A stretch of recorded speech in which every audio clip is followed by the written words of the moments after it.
Bonjour, aujourd'hui je vais vous expliquer les points qu'on utilise dans la couture créative. Pour les dames qui commencent, vous verrez, il n'y en a pas beaucoup et ils sont très faciles à faire. Donc j'ai pris ce petit coussin pour pouvoir vous montrer donc, les principaux points qu'on va utiliser, qu'on va apprendre aujourd'hui. Donc ici vous avez le point avant, c'est un point très simple, on monte et on descend. Donc à partir de ce point-là, on peut réaliser des points fantaisie en faisant le même système, je monte et je descends, sauf que les points sont mis en parallèle. Vous voyez, là, là, là, c'est toujours le même principe. On peut aussi faire voilà, des traits côte à côte, ça décore. Ensuite, vous avez le point de feston, que je vous ai parlé dans mes anciens tutos, pour les appliquer notamment, pour décorer et pour attacher le tour, les appliquer au tissu. Vous avez aussi, là il n'y est pas, mais le point de chaînette que je vais vous expliquer aujourd'hui, qu'on se sert beaucoup en décoration ou pour les écritures.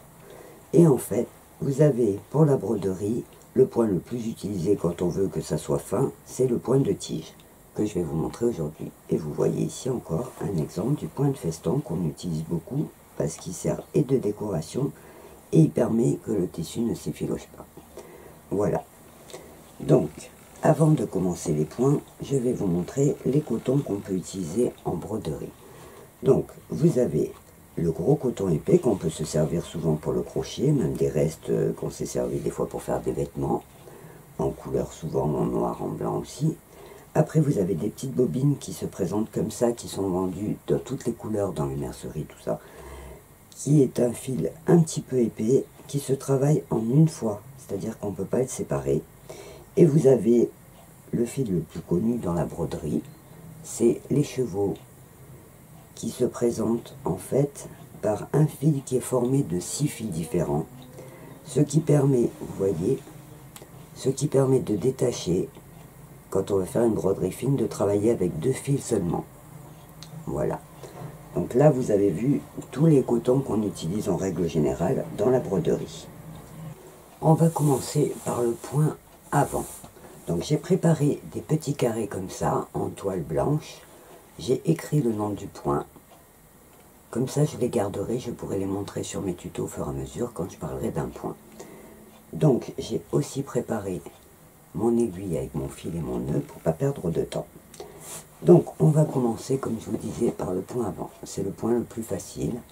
Donc en couture, évidemment, on met toujours le nœud derrière. Donc je pique dans mon tissu.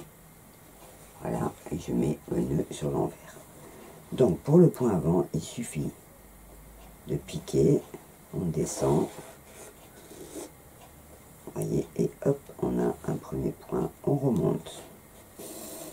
On pique évidemment toujours du côté où il y a le fil.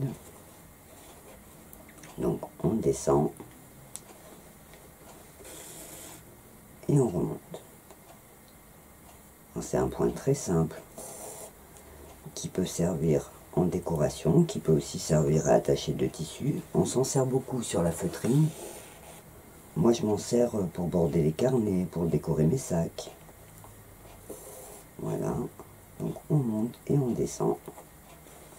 Donc on laisse un petit espace entre les points et on fait des petits points réguliers. Alors ça peut être une ligne, ça peut être pour tourner. Voilà. La difficulté de ce point, pour les dames qui commencent ou pour celles qui veulent des points très très réguliers, c'est qu'on n'a pas de repère. Alors j'ai une petite astuce qui va servir à vous guider. En fait, je prends une petite bande que je découpe dans un carnet ou dans un grand cahier. Je vais l'épingler sur mon tissu. Et je vous montre. Donc je vais l'épingler. Je vais l'épingler sur mon tissu. Voilà. Donc en fait je vais l'épingler si j'ai une ligne à suivre au bord de ma ligne. Donc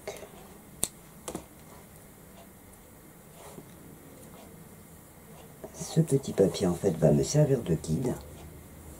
Donc je vais piquer. Donc je je mets mon nœud derrière et je vais piquer en suivant les carreaux. Donc je monte, voilà, donc je saute un carreau, je monte, je redescends, vous voyez, voilà. J'essaie de vous montrer, donc j'ai la ligne de mon carreau, donc je monte,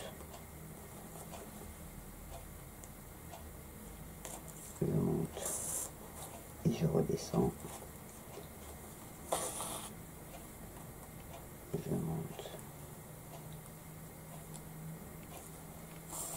et je redescends, je monte, et je redescends. Voilà. Alors après, pour aller plus vite, ce qu'on peut faire aussi, pour pas faire le mouvement dessus dessous, en fait on peut piquer vers le bas, ressortir à l'endroit où on doit monter et tirer son aiguille. C'est pareil, ça nous fait un point. Alors quand on enlève le papier, on se rend compte que les points sont réguliers et que la ligne est bien droite. Voilà. Donc là, on a vu le point avant. Voilà, vraiment le plan. Pour le deuxième point, on va travailler sur le point de feston.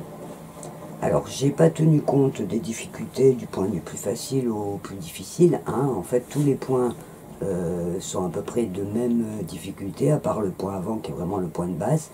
Mais en fait, aucun point n'est difficile, il faut juste savoir comment on s'y prend.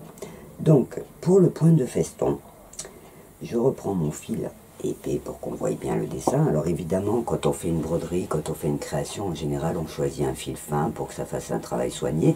Mais on utilise beaucoup le gros coton dans la couture créative, justement, des fois pour qu'il se voie. Comme vous voyez là sur mon coussin, j'aurais pu prendre du fil blanc, mais au contraire, j'ai mis du fil noir pour que le dessin ressorte et pour que ça mette en avant la petite étiquette, ou ici, voilà, le bord de la cage. Donc on s'en sert justement pour qu'il soit bien voyant. Donc, pour le point de feston, donc toujours pareil, je vais mettre mon fil dans mon tissu, donc le nœud derrière. Ensuite, je vais vous montrer, en fait c'est le point de boutonnière, sauf qu'on espace les points, mais c'est le même principe. Donc je pique mon tissu en fait en travers. Quand mon aiguille ressort, avant de tirer dessus, je prends le fil qui est accroché à mon aiguille et je tourne autour de mon aiguille pour revenir vers moi. Donc vous voyez, ça fait une boucle. Et hop, je vais tirer. Voilà. Vous voyez, alors le premier point on ne voit pas vraiment, mais quand on va faire plusieurs points, vous allez voir, donc je pique, hop, dans mon tissu, vous voyez l'aiguille elle est en parallèle, je mets le fil autour de l'aiguille, et hop, je tire sur mon fil. Voilà le dessin qui commence à se former. Donc je repique dans mon tissu, hop, je prends donc le fil au bout de l'aiguille, j'entoure en venant vers moi, et hop, je tire. Alors, si ça vous paraît compliqué, ce qu'on peut faire aussi, c'est piquer, tirer le fil, et quand vous arrivez au bout, que vous avez la boucle, vous passez votre aiguille dedans. Vous voyez, hop, et je tire. Ça fait le même résultat. Donc après, c'est vraiment une préférence. Hein. Il y a des brodeuses qui le font automatiquement en sortant l'aiguille. Hop, on prend, on entoure, hop, on tire. Vous voyez le point de la décoration. Donc je pique mon aiguille en parallèle. Je prends le fil qui est au bout de mon aiguille, je le mets en venant vers moi sous mon aiguille. Vous voyez, j'essaye de bien vous montrer. Et je tire. Hop. Et je tire. Donc je refais de près. Je pique. Là c'est un peu dur parce que j'ai du gros fil et une grosse aiguille. Donc je pique. Vous voyez le mouvement. J'entoure le fil, je viens vers moi. Et hop, je tire. Voilà. Alors, le deuxième système, comme je vous disais, vous piquez. vous tirez le fil en premier, et quand vous arrivez à la boucle, voyez, vous passez l'aiguille dedans, et hop, vous tirez. Alors c'est pareil, l'astuce que je vous ai montrée avec le petit papier peut marcher pour le point de bourdon, vous voyez, le point de feston, pardon, vous voyez. Donc je vais vous montrer. Je refais mon nœud. Donc je peux mettre, si j'ai peur de ne pas aller droit, mon petit papier avec mes épingles. En fait ça devient un petit guide, hein, pour avoir le même écart de point quand on n'est pas habitué. Donc je mets mon épingle. Voilà, donc là, alors, je vais piquer à ras de mon papier. Donc le premier point, on voit jamais trop ce que ça donne, hein, puisque il n'est pas encore attaché. Donc hop, j'entoure mon fil vers moi et hop, je tire. Et là, je vais aller à mon prochain carreau. Je vais piquer, entourer le fil et hop, je tire. Je pique, je ressors, j'entoure le fil et hop, je tire. Donc là, je tire pour le remettre bien. Donc voilà, tire et hop. Voilà, voyez. Donc après, quand je vais enlever mon papier, mon écart, alors là c'est suivant comment on tire, parce que là le fil est un peu épais, mon écart sera bien régulier et mon trait sera bien droit. Voilà, donc ça c'est pour le point de feston. Alors j'ai prévu de vous le montrer sur un appliqué justement pour bien que vous rendiez compte de ce que ça donne. Donc là je vais récupérer mon aiguille. Alors, pour le 13e point, on va voir le point de tige. Donc c'est le point, comme je vous ai expliqué, qui sert souvent à rebroder des écritures ou dans la broderie à faire des fleurs, des petits dessins, souvent légers et fins. Donc je vous montre comment on fait pour le point de tige. Donc je pique mon tissu. En fait, je pique et je reviens en arrière, vous voyez, comme ça. Je pique et je reviens en arrière. Le premier point, voilà. Et ensuite, je vais piquer plus loin et je reviens à côté de mon premier point. Voilà. Pareil, je pique et je reviens à côté. Voilà, je pique. Alors là, je fais exprès des grands points pour bien qu'on voie à la caméra. Donc je pique et je reviens à côté de mon premier point. Et en fait, ça va faire, voilà, les fils sont en décalé, mais toujours collés. Voilà. Je vous montre de près. Voilà. Alors, j'ai préparé en bas une petite écriture pour vous montrer. C'est un point qui sert souvent dans l'écriture parce qu'il est fin. Donc, je vais vous montrer sur le point d'interrogation pour qu'on voie bien. Donc, je pique en bas de mon trait. Et en fait, je vais piquer. Et comme ça. Donc, le premier point, on revient en arrière. Et le deuxième point, je pique. Donc, je pique. Donc je pique un peu plus loin et hop, je ressors à côté de mon premier point. Je pique un peu plus loin et je ressors à côté de mon premier point. Vous voyez? Donc en fait je recouvre le trait. Hop, je pique et je ressors à côté de mon premier point. Alors c'est un point, comme il se travaille à petits points, qui permet de bien suivre quand on a des lettres. Vous voyez, comme ça. Alors c'est pas évident hein, de le faire sans être appuyé, voilà. Donc voilà, ça permet de recouvrir toutes les écritures, ça permet de suivre bien les arrondis quand on écrit des mots. Voilà, donc ça c'était le point de tige. Maintenant, je vais vous montrer le point de chaînette. Voilà, je vais vous montrer le point de chaînette. Donc, le point de chaînette, je m'en sers souvent dans les écritures quand ça a besoin d'être plus épais. Donc, le point de chaînette, je pique, donc toujours pareil. Et en fait, je vais piquer à l'endroit où j'ai piqué.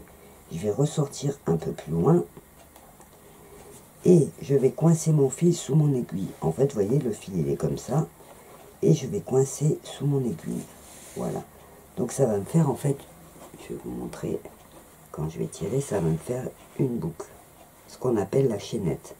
Donc je repique au même endroit que je suis sorti, je sors mon fil, hop, je coince mon fil sous l'aiguille et quand je tire, hop, vous voyez, alors là justement c'est en gros, hein, pour bien que vous voyez, la chaînette se forme. Allez. Alors suivant si on tire sur son fil, voilà, elle est plus fine, plus épaisse. Donc vous voyez, hop, hop. Donc là, hop, je sors mon fil, je laisse mon fil, en fait il est derrière, vous voyez. Là si je fais comme ça, j'ai une boucle, et en fait l'aiguille je la mets dans la boucle, et je tire et je le bloque. Voilà, donc vous voyez apparaître la chaînette. Donc c'est un point très agréable à faire, qui peut servir aussi après, sur le même principe, pour faire des petites fleurs, pour faire des petites décorations. Donc voilà, ça c'est la base, vous voyez, la base de la chaînette. Vous voyez, vous comprendrez évidemment pourquoi ça s'appelle la chaînette. Donc je vais vous montrer quand on écrit. Voilà. Toujours avec ce point de chaînette, je vais vous montrer comment on recouvre un mot. Donc, on pique sur sa lettre, on coince le fil sous son doigt, on repique à l'endroit où on a piqué la première fois, et hop, on sort un peu plus loin, on coince le fil. Hop. Alors, à savoir que plus on fait des petits points, et plus le fil va se resserrer, et on verra pas, vous voyez, on verra pas la partie du tissu au milieu. Donc là, je répète, mon coton est épais, c'est justement pour qu'on voie bien les points, mais à savoir que quand on travaille, souvent, on travaille avec des cotons plus fins. Donc voilà, hop, je tire. Quand j'arrive à l'angle, je pique mon fil derrière, pour en fait tenir la barre, et je ressors dans ma boucle, qui est coincée, qui ne peut pas se défaire, et hop, je tourne. Et je refais mes points. Hop, je repique à l'endroit d'où je sors, et hop. Vous voyez, hop. Voilà. Donc je repique. Hop, je ressors. C'est un point qui est très agréable à faire. Hop, je pique et hop, je ressors. Hop. Quand j'arrive au bout de ma lettre, je passe par derrière, je pique mon fil. Et hop, je ressors dans la lettre d'après, évidemment. Hop, et voilà. Donc pareil, pour suivre mon rond, je pique. Je fais ma première chaînette. Et hop, je tire sur le fil. Je repique à l'endroit où je suis sorti. Je vais un peu plus loin, donc là je fais tourner mon tissu, hop, je ressors sur mon dessin, et voilà. Alors par moment ça coince un peu, on tire sur le fil pour qu'il soit bien pareil, et hop, je fais comme ça tout le tour de mon rond.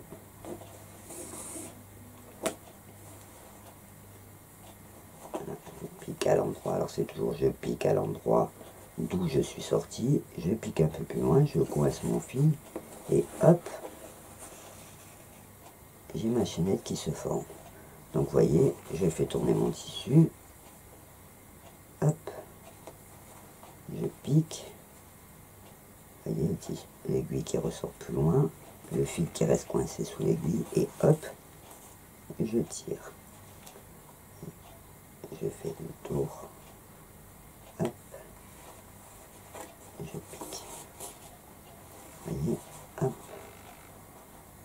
je pique à l'endroit où je suis sorti, je pique et je pique plus loin. Voilà, vous voyez le principe. Alors là, je ne vais pas faire tout le tour du loft parce que ça va être long, mais voilà le principe du point chaînette qui sert beaucoup à écrire ou à décorer aussi. Et maintenant, je vais vous montrer un dernier point, c'est le point de nœud. Alors, c'est un point qui peut servir pour faire des dessins, mais que nous, on se sert souvent dans la broderie créative pour faire les points sur les lits, par exemple. Donc, le point de nœud, on sort son fil, voilà.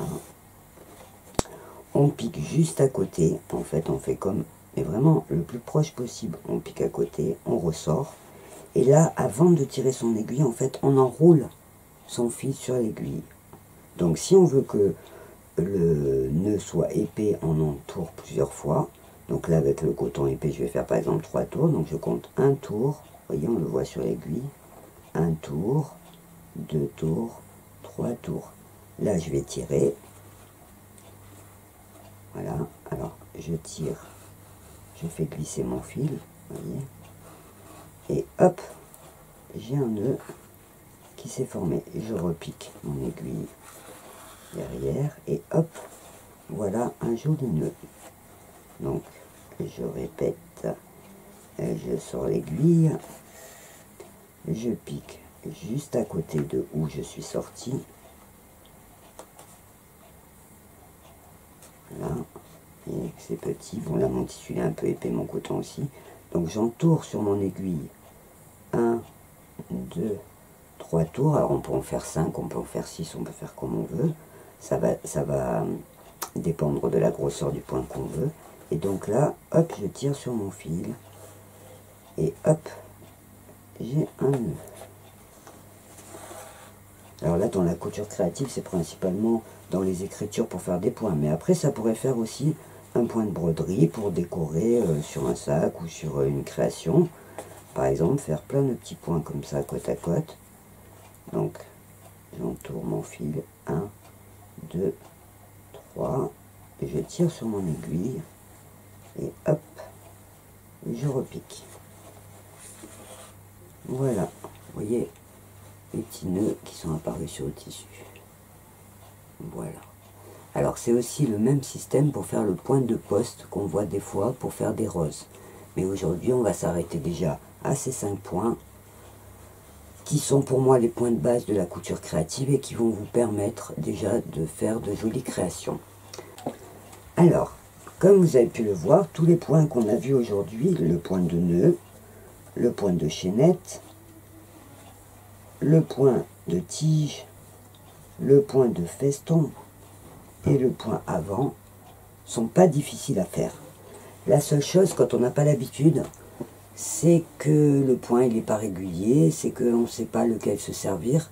Donc ce que je vous conseille pour vous amuser et pour apprendre à bien employer les points, c'est de faire des petites créations, comme par exemple celle-ci. Alors là, c'est un petit panneau qu'on avait fait un atelier avec des petites filles, pour apprendre justement les différents points, mais en faisant quand même un petit objet. Donc, un petit bout de jean récupéré, et on a travaillé le point de feston autour de la partie jaune, le point avant tout autour, il est aussi en vert ici pour border, et le point de chaînette qui m'a permis de faire la fleur, et les écritures. Voilà, ça fait une petite création sympa. Donc là, c'est un exemple. Après, vous pouvez travailler sur d'autres. Par exemple, là, il y a un peu plus de points. Mais c'est des petits exercices, en fait, qui permettent de faire des jolies choses, mais qui permettent, vous voyez, là aussi, de travailler le point de feston, le point avant, le point... J'ai fait des croix. Là, c'est le point avant, de vieilles dentelles. Alors, c'est des petits objets qui peuvent servir soit en décoration, soit que vous pouvez faire juste pour pratiquer. Parce qu'en fait, tous les apprentissages viennent du fait qu'on répète le geste jusqu'à ce qu'on le connaisse par cœur. Et pareil, la régularité du point. Là, vous voyez mon point de chaînette quand même qui est assez régulier. C'est parce que je pratique la broderie depuis très longtemps. Donc ne vous découragez pas si vos points ne sont pas réguliers, si vos points ne sont pas beaux. Dites-vous bien que c'est en pratiquant que vous allez améliorer la qualité de vos points. Comme il dit le proverbe, c'est en forgeant qu'on devient forgeron. Donc, avant de finir la séance, j'ai préparé pour vous et pour vous montrer un petit échantillon de mes appliqués pour vous montrer comment je procède. Le point de feston, donc avec un fil beaucoup plus fin, hein, vous pouvez le voir pour que ça soit plus joli. Donc j'ai préparé ma couleur violette pour le faire au bord de ma chouette violette. Et donc comme je vous ai montré, je vais border mon dessin d'un petit point de feston. Donc vous voyez, je sors mon fil et là hop, je pique dans le tissu blanc, je pique sur le dessin au bord, pas trop loin, j'entoure mon fil et hop, je tire. Voilà, je pique dans le tissu blanc, je pique dans mon dessin et hop, j'entoure mon fil et hop, je tire. Voyez, donc je pique dans mon tissu blanc, je ressors dans mon tissu violet, j'entoure mon fil et hop, je tire. Ce qui va permettre, voyez, de bien coller le tissu au tissu blanc. Donc je pique dans le blanc, je ressors dans le violet, j'entoure et hop, je pique dans le blanc, je sors dans le violet et hop, j'entoure mon fil et hop, je tire. Je pique dans le blanc et je ressors dans le violet et hop, je tire. Voilà. Alors pour vous montrer la différence entre le tissu pas brodé et là donc mon petit point de feston qui sert de finition. Et voilà, cette séance se termine. Je vous souhaite plein de plaisir avec la couture créative. N'hésitez pas à réaliser plein de petites choses pour vous entraîner. Et je vous donne rendez-vous à bientôt pour un nouveau tuto. Au revoir.